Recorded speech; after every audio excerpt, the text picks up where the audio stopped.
Aditya Birla Finance Udyog Plus presents Gitanjali Express Annual 2024. The 11th edition of Gitanjali Express Annual event, organized by the Gitanjali Express Members Welfare Society and in collaboration with CNBC-TV18, took place recently in Mumbai. Founded in 2013 by a group of chartered accountants, the society now counts 415 members, primarily from the financial sector. The Gitanjali Express network connects professionals with ties to Kolkata and Eastern India, fostering a global platform for both social and professional interaction. The event kicked off with the lighting of the ceremonial lamp, followed by insightful speeches from the founding members of the society. It is my absolute pleasure to welcome you to the Gitanjali Express Annual Event 2024. We aim for a future where India's leadership is defined by peace, sustainability, inclusivity, and technological progress. At Gitanjali Express, we aspire to be one of the most influential finance community, shaping policies that will help drive India's growth. As we look to the future, one of our greatest responsibilities and joys is to nurture the young talent of Gitanjali. They are the leaders of tomorrow, carrying forward the spirit and values that define our community. We are committed to mentoring and supporting them, to providing the guidance and resources they need to grow, and to helping them realize their full potential. I think this says it all, from 150 members to 415 members. A large part of this members forum is already present here. And I think what I really like is the vibrancy, the connection, the bonding between the members. And the bonding is just not purely professional, which is the good part. There are a lot of common connects with each of these members over here. And I'm sure this bonding will continue for years to come. The theme of this year's event was Vision 2047, India's Path to Global Leadership. The first session featured distinguished speakers Dr. Ananth Ranganathan and Dr. Vikram Sampath, who shared their insights on India's aspirations for the future. It's a great honor, a great privilege and pleasure to be here amongst all of you. Now, when we talk of India, 100 years from now or 50 years from now or during the Amrit Kal, what is our concept of nationhood, and how much does history or an understanding of it or a wrong understanding of it actually color that sense of nationalism and future goals for the country? That's very important to consider. But as you grow up, you realize that history is that mirror in which you can identify yourself as a nation, as a civilization, and as a people. And I think our colonial masters, they understood this very, very well. And after independence, the rulers as well. And so, as George Orwell, the English novelist, had said, he who controls the past controls the future. This understanding of our past, our own identity, was something that our colonial masters, the British, very carefully captured and controlled. And so I'll just list 3 or 4 such anomalies in our understanding of our own past, which in some way is going to affect how we are looking at ourselves both in the present and thereby chart a course for ourselves for the future. The first concept is we are always told that, and a lot of us, all of us educated Indians, subliminally somewhere believe that India was not even a nation. That we were a disparate group of warring states who were fighting with each other, and it was the British who unified us and gave us that sense of nationhood, gave us culture, gave us education, railways, hospitals, what have you. And in fact, that seed of "you're not even a nation" was sown in our minds by, again, our colonial masters, the British. Sir John Strachey, who was the head of the Imperial Civil Services for the new recruits who came to the ICS, one of his first sentences or advice to everybody was, the first thing that all of you need to remember is that there never was an India and there never is an India. So that's why I think that concept has come deep down, embedded in our minds even after so many years. But what do the facts of history say about this? If we go back to our scriptures, one of the oldest, scriptural texts, Vishnu Puran, very, very clearly enunciates, Uttaram yat samudrasya himadrashchaiva dakshinam varshatad Bharatam Nama Bharati Yatra Santati. This entire landmass, north of the oceans and south of the Himalayas, that landmass is called Bharat. Varsha Tad Bharatam Nama. Varsha as in country is Bharat, and unki santati Bharatiya kehlate hain. Their children are called Bharatiyas. What more can be a more clear enunciation of what Bharat Varsha is? I think all these various examples of the past totally debunk this myth that has been distilled into our heads.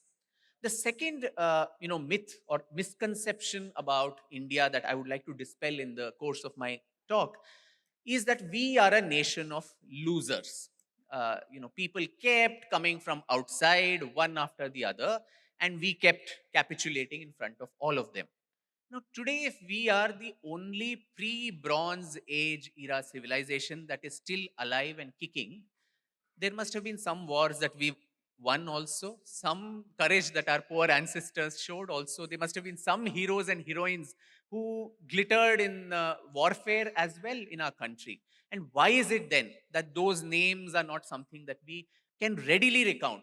5 wars that we won, we'll have to think quite a bit to actually recount this. So how do we think of India at 2047 if so deeply embedded in our operating system is that we are inferior, we are always subjugated by external forces? But do we realize that from the Arab invasion of Sindh in 712, it took 500 years, 5 centuries to establish the first Islamic Sultanate in India, the Delhi Sultanate. So for 500 years, our poor ancestors were pushing back, and the Arabs could not conquer beyond that narrow border of Sindh. And who were these people? It was people like Lalitaditya, it was Bappa Rawal of Mewad, it was Nagabhatta, it was Pulakeshin, it was Danti Durga, all names which don't strike a bell in any of our minds because we are not told that part of our past. So we are not a nation of losers. We've had our ancestors who've been constantly pushing back. So I think all these concepts of the past, whether it is of ancient India, our idea of a nation, or the medieval truths, the uncomfortable truths of our past, or the tales of valor of our ancestors, or the very idea of the foundation of a modern independent India, on what basis was that formed? Unless I think we get a holistic picture of all of this, India at 2047, in my view, ladies and gentlemen, would be a very, very hollow being, which is great on the outside, but shallow from the inside. So with this, thank you so much. Thank you very much to Gitanjali Express for inviting me. But I think if there is one thread that I would like to associate or join with what Vikram has said, it is a fact about that if, as Vikram correctly said, we have amnesia about our past, then the next hour I would like to spend about our apathy towards our future. And I think both of them are very important. And both of them are connected in some way. Amnesia about our past, as I say, nations weaken not because of their past, but rather by how they are taught it. And Vikram gave us some incredibly moving examples of how wrongly we've been taught about our past. But moving forward, it is also bordering on ignorance about our future or what our future portends for us. In other words, apathy towards our future that is also going to shape our future, India's future. It is also a fact that, yes, we have been reasonably successful as a nation. I would be lying if that wasn't the case. If you were to look at where we started from, and I'm talking about modern history, not what Vikram beautifully illustrated. I'm talking about when we gained our independence, modern independence, 1947. Look at a few parameters and you realize, yes, by and large, we've been successful. We've had successes. For example, in 1947, our life expectancy was 32 years. 32 years. Today, it is 71 years. In 1947, our literacy rate was 12%. Today, it's upward of 86%. And if you were to scrunch up the timeline a little bit further, in 2014, our GDP per capita was $1,500 US. Today, it is $2,500 US. In the last 10 years, we've built half the length of highways that we have built in the last 60 years before that. It's absolutely spectacular. And the most satisfying one for the younger in the audience, although all of you are very young, but even younger in the audience, was that in 2014 we had 3,000 startups. Today we have 118,000 startups. So yes, in the last 10 years, we've had stunning success. And if you were to scrunch that timeline even further, not 75 years, not 10 years, but 1 year, then our success has been spectacular. For example, our monthly GST collections have been the highest ever, 2.1 lakh crores, I think, in June. So it's been from relative success to stunning success to spectacular success. The glass is brimming. It's not half full or half empty. Enough of this pessimistic talk. But then I would say, if that was the case, then why is it that still in India, we have 300 million Indians living on 60 rupees a day? Why is it that today we have 150 million children out of school? Is it an India of contrast?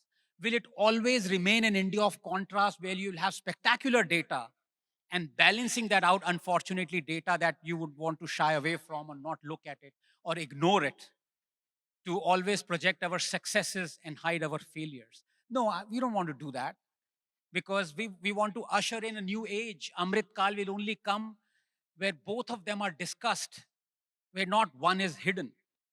We want to celebrate 2047 with India is a glorious land, a developed country. And I believe that what that requires is for us to move from the, as I say, treadmill to travelator. You see, treadmill is all very good. It may make you healthy. But as far as displacement goes, it's zero. We want to move from the treadmill to travelator. And I want to tell you the reason why we haven't yet done so. Because if we don't realize that, I'm afraid we're going to be stuck on the treadmill, huffing and puffing all our way through until 2047. And I believe the reason why we've not done this is because we, as a state and as a people, are confused about what our role should be. But again, to conclude, हम बने बनाना Republic हैं, लेकिन हमें ही तो इसको Republic बनाना है. So, ladies and gentlemen, unless we ourselves realize what our role is, and if it is confused, we have to change that and then force the state to change its confused role, I'm afraid we are looking at 2047 without even noticing that glass half full is full. Thank you so much. The event turned celebratory with the announcement of the Gitanjali Express Superstar Awards, recognizing the outstanding academic achievements of young stars Shagun Goel, Rishita Chitlangia, and Reet Agarwal. Aditya Birla Finance Udyog Plus presents Gitanjali Express Annual 2024. Aditya Birla Finance Udyog Plus presents Gitanjali Express Annual 2024. A major highlight of the program was the launch of historian and author Vikram Sampat's new book, Tipu Sultan, The Saga of Mysore's Interregnum, 1769 to 1799. Following the book launch, a thought-provoking discussion ensued, exploring the book's historical significance and its relevance in today's times. I will start with S.L. Bhairappa, who writes a prologue for this book, and he writes, I quote, "This book is exceptional, for it is an exhaustive, intense, and well-researched book with factual accounts and a captive narrative style." So tell us, Vikram, why Tipu? When did you thought, you have to do research on Tipu? How did this book happen? A question on why Tipu. These 40 years of the interregnum from 1760 to 1799, I think they form a very, very important part of Indian history. The 18th century, which was a century of chaos, a century of disruption in the politics of the country. After the death of Aurangzeb, all the centrifugal forces had dissipated, and you had principalities which came up in different parts of India. And in the midst of that, you have these wars of succession in the Deccan, the Carnatic wars, in Hyderabad, in Arcot, and so on, and the Maratha power rising from here, this part of the country, and the Wadiyar actually being literally, a puppet to his, very, very capricious commanders in chief. And in the midst of all of this, you have this man called Hyder Ali, who rises to fame and changes the course of history, not only of his own life, but of the entire subcontinent. Because in those 40 years, 4 Anglo-Mysore wars were fought.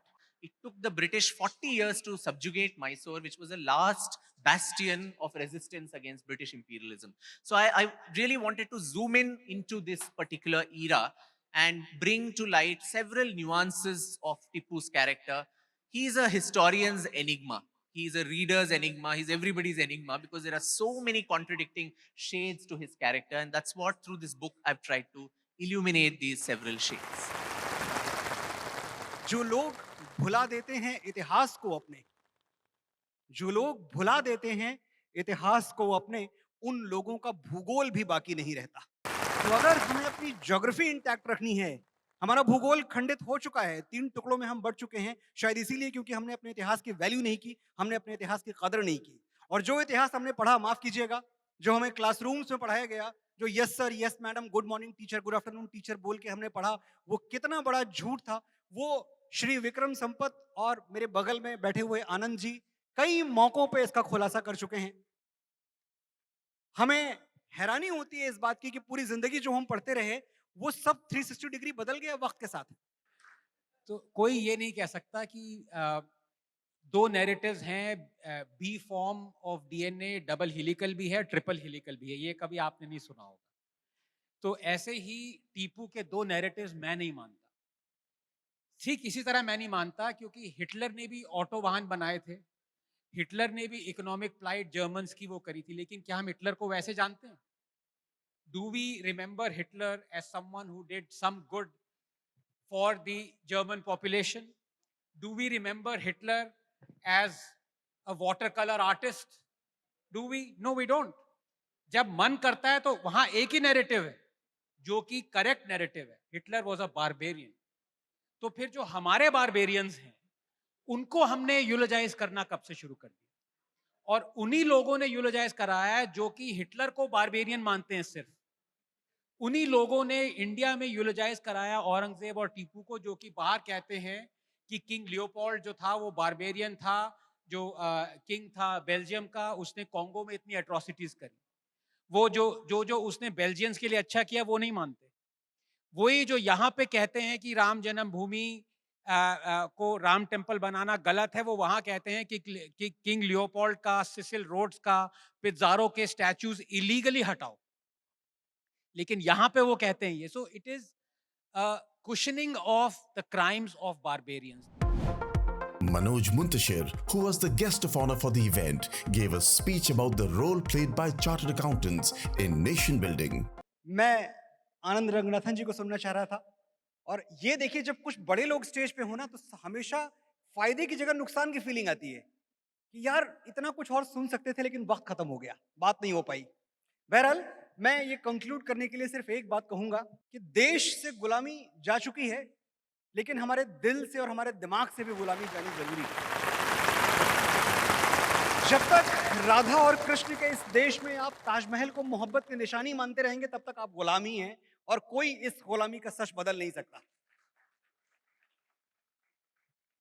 मुझे हैरानी होती है जब मैं देखता हूं बच्चों को बात करते हुए, जो सिनेमा ने हमें झूठ बेचा है, झूठ परोसा है, उस झूठ पे यकीन करते हुए इस देश में जब कोई किस्से सुनाता है कि भाई वाह, अगर मोहब्बत हो तो जोधा अकबर जैसी, मोहब्बत हो तो शाहजहां मुमताज महल जैसी, अगर मोहब्बत की निशानी हो तो ताजमहल जैसी। वो ताजमहल जो यहाँ विक्रम जी बैठे हुए जानते हैं कि जब इस देश में अकाल पड़ा हुआ था और 35 लाख लोग भूख से मर रहे थे, तब इस देश का एक अय्याश बादशाह अपनी बीवी की याद में मकबरा बनवा रहा था, संगमरमर का मकबरा। ये समंजार, ये जमुना का किनारा, ये महल, ये मुनक्कश दरो दीवार, ये मेहराब, ये ताक, एक शहंशाह ने दौलत का सहारा लेकर हम गरीबों की मोहब्बत का उड़ाया है मजाक। ये चीजें हमें अपने दिमाग से निकालनी होंगी, हमें अपने प्यार के सही प्रतीक चुनने होंगे। हमें समझना होगा कि मोहब्बत की निशानी ताजमहल नहीं, वो राम सेतु है, जिस पे चल के एक पति अपनी पत्नी के प्राण बचाने के लिए भालुओं और वानरों की सेना लेके संसार के सबसे शक्तिशाली असुर से टकरा गया। वो राम सेतु प्रेम की निशानी है। प्रेम की निशानी ताजमहल नहीं, वो चित्तौड़गढ़ है, जहां महारानी पद्मिनी अपने प्रियतम का नाम लेकर जलते हुए अंगारों में कूद जाती हैं, लेकिन अलाउद्दीन खिलजी को अपने आंचल का एक तार नहीं छूने देती। प्रेम की निशानी हम ढूंढ रहे हैं, दूर नहीं जाते। प्रेम की निशानी वो पहाड़ है जिसे दशरथ मांझी ने अपनी फगुनिया की याद में छेनी हथौड़ी से काट डाला। प्रेम की निशानी कोई ताजमहल नहीं है। यहां चार्टर्ड अकाउंटेंट्स के बीच में मैं बोल रहा हूं, सारे सीए हैं। देखिए, बड़ा सम्मान करता हूं मैं सीएस का, और उसका एक रीजन ये है कि मैंने देखा है अपने कुछ दोस्तों को सीए की पढ़ाई करते हुए। मैं समझता हूं ये भारतवर्ष का सबसे कठिन एग्जाम है। सही कह रहा हूं? 18 से 20 घंटे की पढ़ाई करनी पड़ती है सीए बनने के लिए। बड़ा सम्मान है आप सबका मेरी नजरों में। और मैं ये कहता हूं कि जो बाती जलाकर दुनिया में उजाला करते हैं वो दिए कहलाते हैं, और जो अपनी जवानी जलाकर देश का खजाना भरते हैं वो सीए कहलाते हैं। आपकी मेधा को, आपकी प्रतिभा को, आपके भारत प्रेम को मेरा प्रणाम। बहुत जल्द दोबारा मिलना होगा और लंबी बातें करेंगे। Thank you very much. The event concluded on a high note with the prestigious Gitanjali Global Award for Excellence, recognizing individuals who have made remarkable contributions to the fields of science, sports, and business on the global stage. Rajagopala Chidambaram for science, Darpan Inani for sports. And in conclusion, this year, the Gitanjali Award for Excellence in Business was conferred on late Shri Ratan Tata ji posthumously. Mr. Erak Kapadia, Chief Financial Officer, Tata Sons Private Limited, received the award on behalf of late Shri Ratan Tata ji. On behalf of the Tata Group, please accept our gratitude for the recognition of Mr. Tata's contribution to India and beyond. Nation building has always been core to the Tata way, and it remains so in Mr. Tata's mind. As Mr. Tata once said while reviewing a business proposal, is it good for India? Is it good for the community? Is it good for Tata shareholders? Clearly showing the primacy of India, and what was good for India was good for Tata. Mr. Tata's life and legacy remind us that nation building and ethical leadership go hand in hand, and businesses need to serve a higher purpose. On behalf of all of us, let us take a moment to thank Mr. Tata for his generosity, his vision, and above all, his belief in each one of us. I would like to leave with a thought for all of us, a quote from Mr. Tata. Can we do something which has not been done before? While Mr. Tata said this once, I'm sure he lived it every day of his life. Thank you. Mark your calendars. The 12th edition of the Gitanjali Express Annual event is set to take place in November 2025. It's going to be another unforgettable experience filled with excitement, engagement, and connection. Aditya Birla Finance Udyog Plus presents Gitanjali Express Annual 2024.